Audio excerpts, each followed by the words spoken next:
Teras ke-6 iaitu menjamin kelestarian alam, memberi penekanan kepada komitmen kerajaan negeri untuk memastikan pembangunan negeri bergerak seiring dengan pemeliharaan alam sekitar.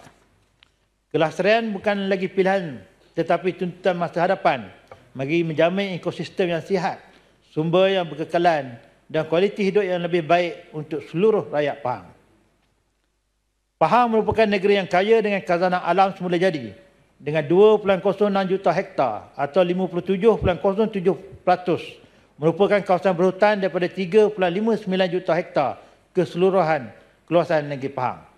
Justru kerajaan negeri sentiasa berpendirian bahawa hutan bukan sekadar aset ekonomi tetapi nadi ekologi dan warisan generasi masa depan.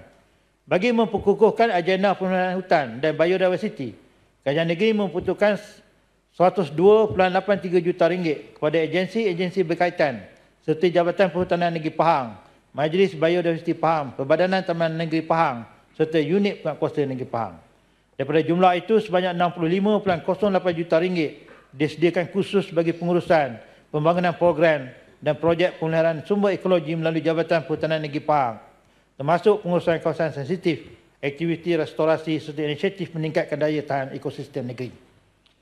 Seterusnya, kerajaan negeri turut membutuhkan RM780,000 di bawah peruntukan pembangunan bagi melaksanakan projek-projek pengurusan sumber hutan serta program perlindungan hutan. Langkah ini adalah manifestasi kesungguhan berurusan kerajaan negeri dalam mempertahankan kelestarian biodiversiti Pahang.